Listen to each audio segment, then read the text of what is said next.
Welcome to COD Zombies Hot Takes. In today's video, I'm going to be giving my most unpopular opinions or hot takes about the Call of Duty Zombies series.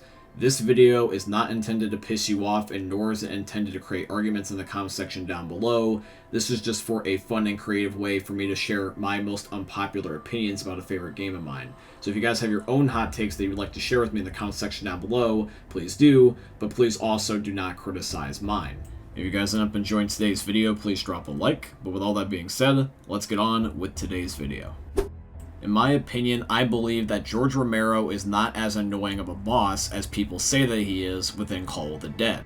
I believe in terms of all the bosses that are within Black Ops 1 Zombies, George is honestly the best other than the Hellhounds, because I get more annoyed going up against the Moon Astronaut, the Screecher Zombie, and the Napalm Zombie in Shangri-La, and especially the Ascension Monkeys. I think that honestly, those bosses are more annoying and more frustrating than George ever was.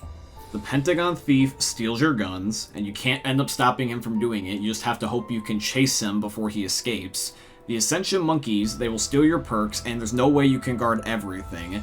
The Shangri-La Screecher Zombie blinds you. The Napalm Zombie is basically guaranteed to blow up at least a couple of times and most likely be the reason you die in Shang.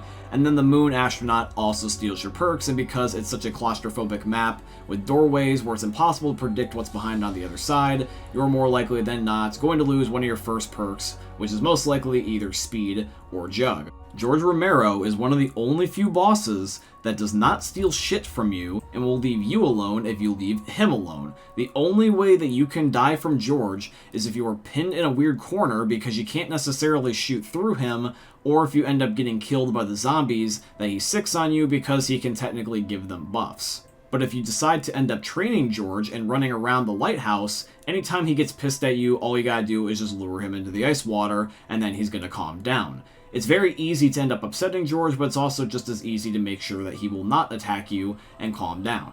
George Romero, at least for Black Ops 1 Zombies, is one of the better bosses because he is only going to kill you if you kill him. I know that he has 250,000 health per player in the lobby, so if you have a 4-man lobby, he's got 1,000,000 health. It is some of the most absurd amount of health we've ever seen within a boss.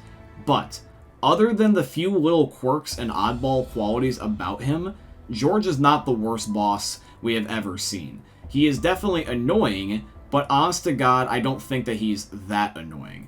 I personally would like to see the old style Pack-a-Punch come back to Call of Duty Zombies. Don't get me wrong, I do love the freedom with a lot of the features that were implemented within Cold War, including its Pack-a-Punch system. Here's the thing though, is that I feel like one of the things that is good in healthy doses is RNG. And I know a lot of people are going to hate that word because they end up thinking of bad RNG with getting like bad luck.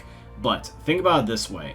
One of the things that made Call of Duty Zombies successful was its RNG gameplay loop. For example, one of the most iconic RNG mechanics in the entirety of COD Zombies is the Mystery Box. And the Mystery Box has been around ever since World at War. It's that much of a staple, and it's completely a random feature. You never know what you're going to get out of the Mystery Box. You could get one of the best guns ever, like a Wonder Weapon, or you can get one of the most stinking dog shit ever guns, like the War Machine or the SMR.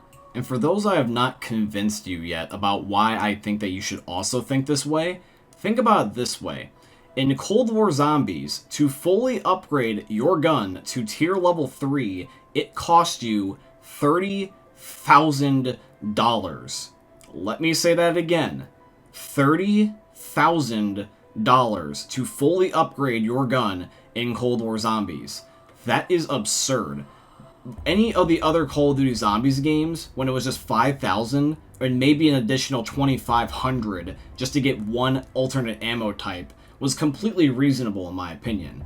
But $30,000, especially where the point system is where you have to kill the zombies, it takes a lot of rounds to get that amount of money, and if you're buying other things on the side, like guns or perks or whatever have you, this takes forever. It basically takes all game just to get one gun. One gun. Tier 3 Pack-a-Punch. That's not even counting if you wanted to get at least a second gun. If you want 2 guns to be tier level 3, that's $60,000. Like, my god, man. Like, we think that the economy in real life is crazy. The Call of Duty Zombies economy is not even safe either. I love Cold War, I really do, but one of the things I do miss about old Call of Duty Zombies is just at least a little bit of RNG, and I just don't want to break my Call of Duty Zombies bank account every single time I want to end up upgrading my guns. In my opinion, I think that the Lightning Staff on Origins is the most fun to use. There's a difference between fun to use and most effective to use, because I know that some people are going to point out that the Ice Staff, when it is upgraded, is the best staff for high rounding, which for that I will not argue with you. I am more rather instead talking about the fun aspect rather than the high round aspect. Now, if high rounds are what's fun to you, then I see your point, but for me personally, I always go for the Lightning Staff whenever I play on Origins. It's just my favorite staff to use. I like every single staff in Origins. I love them all, upgraded or non-upgraded. But the thing is, with the Lightning Staff in particular, for my playstyle, this is my favorite staff to use. I like the fact that all you gotta do is just parkour while on the tank and go around the map and get all the pieces. Plus also its upgrade process, in my opinion, it's the most fun to go through in comparison to the Ice, Wind, or Fire Staff. I believe that the Ice Staff is not good until you upgrade it. I believe that the Wind Staff has way too little ammo, and from my experience, whenever I use the Fire Staff, it leads to my game crashing, or rather just the person whoever uses that specific staff disconnecting out of the game in the later rounds. The Lightning Staff, in my opinion, is a jack-of-all-trades staff. There's nothing necessarily bad with it, and that's okay for me, and therefore that's one of the reasons why it's just my favorite staff. And the way I look at it is that now that Black Ops 3 has Origins, if I really wanted to go for a high round, I'm just going to use the Gobblegums, because why not?